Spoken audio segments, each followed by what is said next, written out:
In a lot of ways, I think that we need to recognize that this moment, this day, this right now, is pretty much our entire life.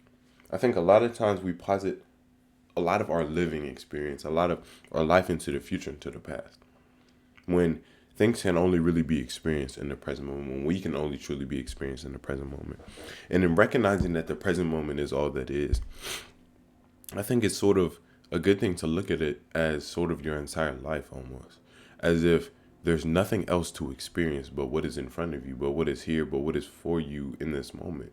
And that doesn't necessarily mean that, something's always going to jump at you in regards to your life and be something that's super entertaining or super worthwhile or super meaningful.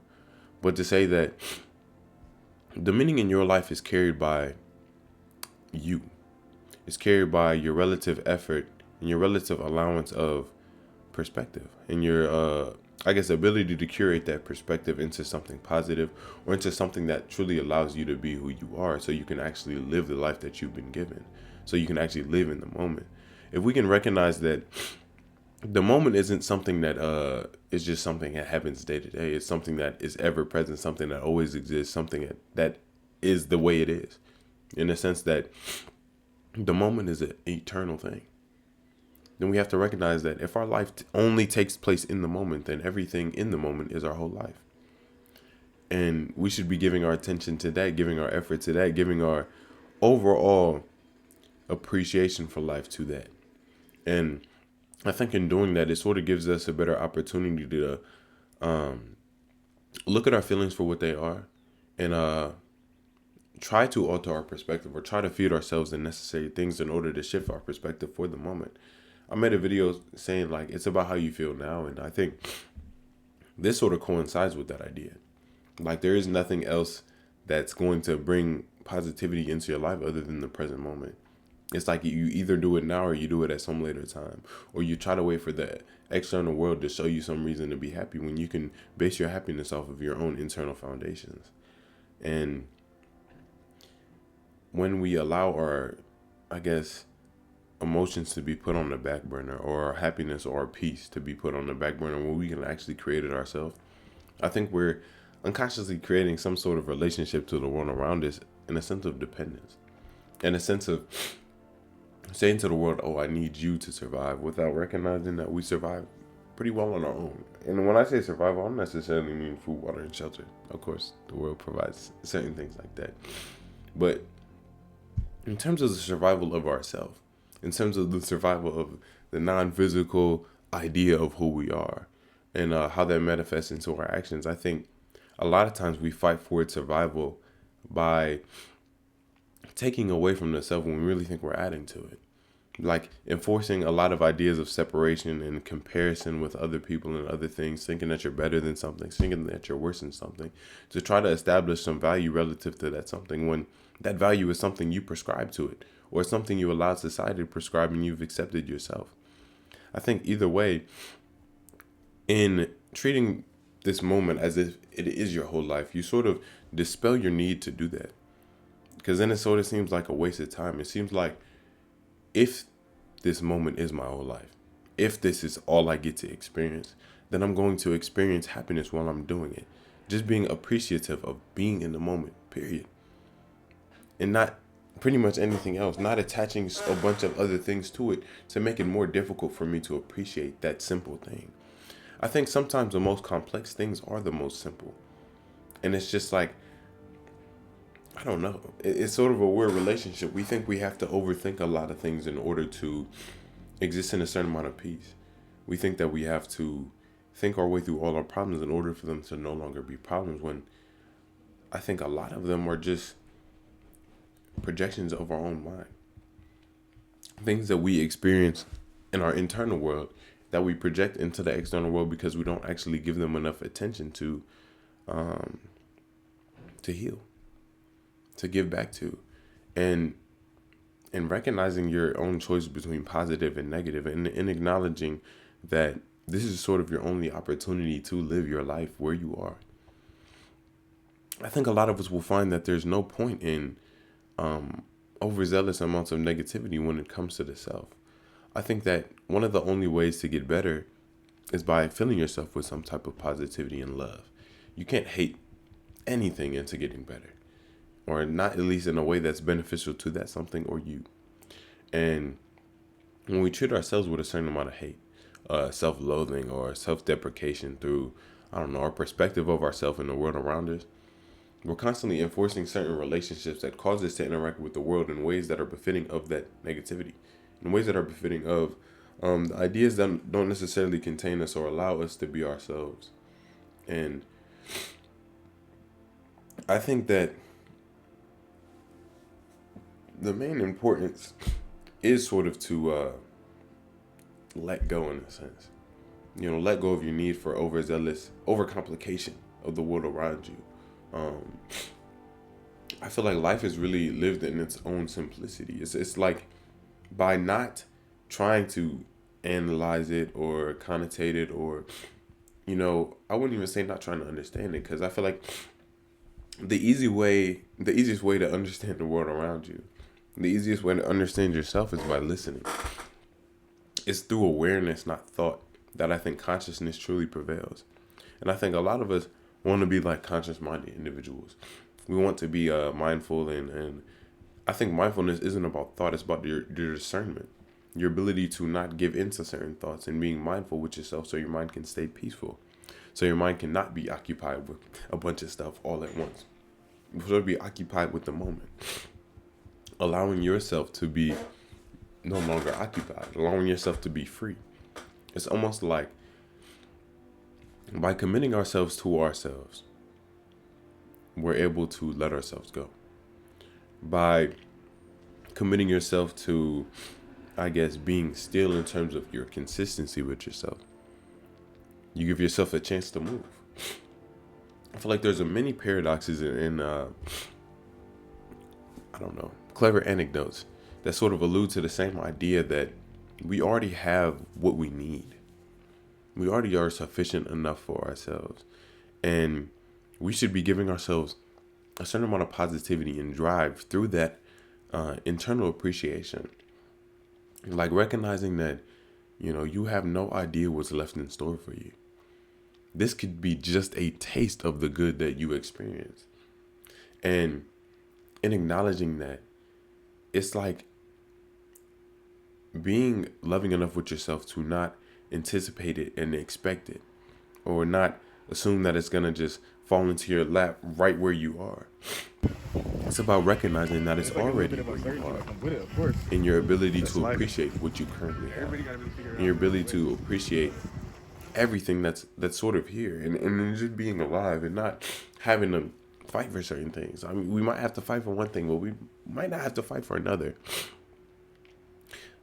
Life is full of ups and downs, and it's full of lack and gain, and positive and negative, light and dark, especially if we only live in reference to what we see, especially if we only live in reference to what we hear, and the connotations people put on this and the other. Like a lot of what we lack in a physical sense, in a material sense, is not just our basic food, water, shelter needs. It's other things that society or our communities have taught us to overvalue over the self, to the point where we would limit ourselves, or change the way we are, or force ourselves to play a role to attain. And I think when I say play a role, I don't necessarily mean any type of working job. I don't mean that at all. I mean, sometimes we convince ourselves that who we are, as in, I guess, who we are, the baseline, who we are in the deepest, most innermost part of ourselves, is not suited to do the things that we have to do. Like we think that we have to play a facade or play some type of role in order to be ourselves, in order to be here. But I think that strips us away from the moment, because it forces us to be in our mind in terms of our expression. It forces us to constantly think through everything that we're doing in a sense of being so meticulous with our expression that we are perceived in the right way. But your perception, or how people perceive you, has more to do with how they perceive themselves than how they perceive you. If we can only reference ourselves, and I am a terrible person. I'm a terrible person, and I quote unquote hate myself. And I see somebody who's a terrible person. And it seems like they hate themselves. I might not see them as a negative person. I might just see them as a person. And when I say that, I'm not extending the idea that we're just blind to people we're similar to. I'm saying that sometimes we're blind to ourselves. Sometimes we're blind to the ways in which our own feeling about ourselves, our own perspective of ourselves influences the world around us. We have to recognize that we experience our own connotation, not the connotations placed by others.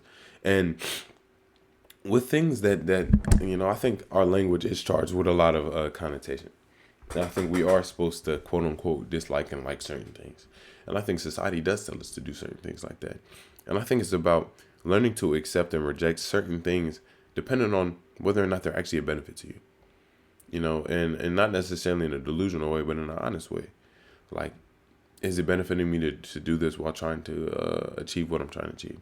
Is it beneficial for me to look at the world this way when I'm trying to get into the world this way? And I guess sort of giving yourself an opportunity to have a conversation with your mind. I feel like there's always an ongoing conversation. And it's about, taking part in it. Not necessarily saying talk to yourself, but to say feed yourself certain amounts of positivity. And what that looks like to me truly is whenever I get the chance to like get back into my conscious mind, I recognize that I'm conscious of my thoughts, conscious of what I'm perceiving, blah, blah, blah.